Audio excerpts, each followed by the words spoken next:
Fridays are awesome. This is CNN Student News, 10 minutes of current events with no commercials. I'm Carl Azus. Today's show begins in Europe. A leader of the free world and a leader of a worldwide religion met for the first time yesterday. Relations between President Obama and Pope Francis have been strained over disagreements concerning issues like abortion and certain aspects of Obamacare. So the two heads of state focused mainly on the things they do agree on, like helping the poor and fighting human slavery. They met in private for an hour after exchanging gifts. The president gave the Pope seeds to plant and a custom-made timber box. The Pope gave the president 2 medallions symbolizing peace between hemispheres and a copy of the Pope's book, The Joy of the Gospel. In the historic neighborhood of Boston, Massachusetts, a fire broke out Wednesday in a 4-story building. A fire chief said in his 30 years of service, he'd never seen a blaze travel so fast, escalate so quickly, and cause so much damage in so little time. This was a 9-alarm fire, a measure of the number of firefighters who got involved. More than 150 of them arrived to help, and 2 of them died after rushing into the burning building and saving several people who'd been trapped on the upper floors. New England Patriots quarterback Tom Brady saw the fire and discussed it and the heroes who fought it on the radio. I feel so badly for the families of the 2 firefighters that were lost, and obviously all the men that were associated with fighting that fire yesterday, losing, one of their close friends. So, I mean, we as athletes think that we're heroes, but when you witness firsthand, what I saw yesterday, you realize who the real heroes are in this world. It's been a frustrating and incredibly difficult search. Almost 3 weeks after a Malaysia Airlines passenger plane vanished with 239 people aboard, nothing has been recovered. Satellite sightings of suspected debris are being reported daily now, focused on the southern Indian Ocean. But search planes have yet to pinpoint anything so that ships can recover it.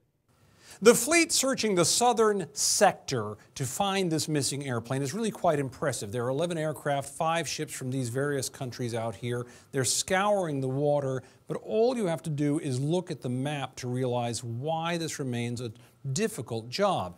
Look at the distance from Perth, where they're flying out of the planes, and where these objects were spotted in the latest satellite images. That's 1,600 miles. That means a tremendous amount of energy and time spent just getting back and forth every single day. Here's another way to look at it. If you consider the overall southern search area of some 621,000 square miles, by the time they handle all this travel and get into position and look around for a while, basically what they can search is about 5% of the zone every day. That means in perfect weather, with perfect equipment, everything going right, it would take them 20 days to get through this sector.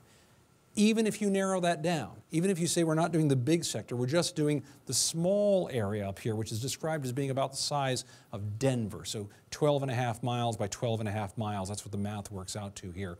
Imagine taking off from Washington, D.C. in the morning with a search crew, and you have to fly all the way across the country, out here across the Great Plains to Colorado, and then when you land in Colorado, you have to move on up to Denver.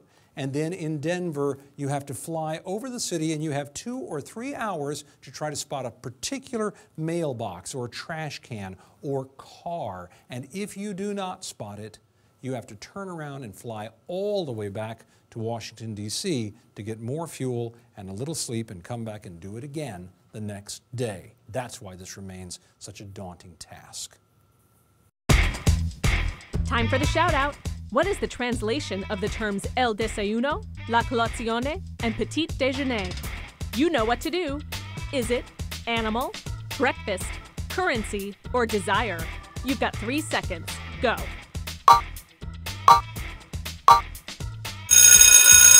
If you've taken a class in Romance language, you'll know that these are terms for breakfast. That's your answer, and that's your shout out. Breakfast has been called the most important meal of the day, and chances are you'll be calling it more expensive in the days ahead.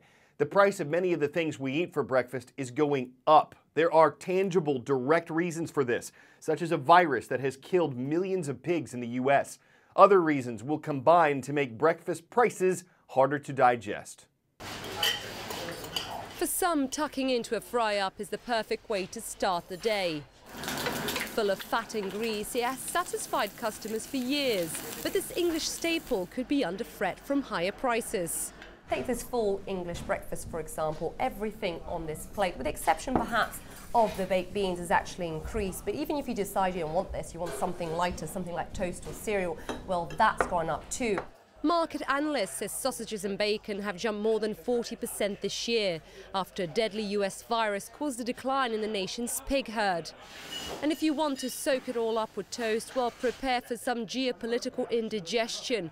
Wheat prices have soared 17% so far this year, impacted by the crisis in the Ukraine. They are the largest, one of the largest corn producers and one of the largest wheat exporters as well. So when we look down and we realize Crimea alone, which is part of the, accounts for about 10% of Ukraine's exports, that could potentially be disrupted should the political situation escalate. Even if you just want liquids. Well, that may also leave you with a bitter taste in your mouth. Well, coffee is up almost 59% this year alone, following one of the worst ever droughts in Brazil, the world's biggest coffee producer. The dry weather has also impacted the orange harvest, with orange juice up 10% so far this year. And cocoa is up 12% as the world braces for the El Niño weather phenomenon, which brings heavier rains to places like South America and India and drought conditions in Australia. The difference between supply and demand in any given year is relatively tight at the moment. Cocoa prices have risen by roughly 50% during the last 12 months. And any weather threat that comes along at the moment could have a dramatic effect on further increasing prices. Perhaps then, best to stick to water. We always welcome your feedback. If you're on Facebook, we're at facebook.com/CNN Student News. If you're on Twitter, we're at CNN Student News and at Carl Azus CNN. And if you're at least 13 years old, you can comment on our transcript page at cnnstudentnews.com. Some of yesterday's comments. Evan says he agrees with Northwestern University football players who want to unionize. As an athlete, he says, I'd like to have full coverage by the college due to an injury. Demetria disagrees, saying they're not employees, they're students who get an education. And also, employees pay taxes and students don't. Miss Lewis says the video of how choppy and rough the seas are in the Indian Ocean really got through to her students about why it's so hard to find the missing Malaysia Airlines plane. Matt said the Fish and Wildlife story about the transfer of salmon by truck was something he'd never really heard of before. And Eric predicted that the Girl Scouts member who broke the record for most cookie boxes sold will be a great business person someday.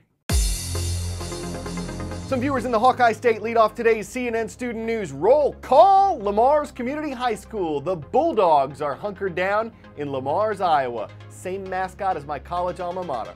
Then it's south to Laredo, Texas. The Panthers are stalking CNN Student News. Good to see you online at United South High School. And no man is an island, but many live on Rhode Island, and that's where we're saluting the Sentinels of Smithfield High School.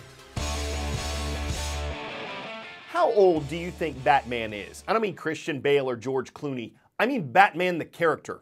Believe it or not, the Caped Crusader has been saving lives and vanquishing villains for 75 years. It all started in May of 1939 with Detective Comics number 27. The book cost 10 cents then. A vintage copy in good condition recently sold for more than $1 million. The next film in the series, which also involves Superman, is scheduled for 2016. So that's when Batman Returns, which ironically came out before Batman Begins. I wonder if they'll be making sequels of Batman Forever. The difference between some of them is like day and night. But these puns are robbing us of all our time. I'm a bit of a joker, but certainly no comic. We'll say goodbye now. Penguin again Monday, and we hope you'll book 10 minutes for us then.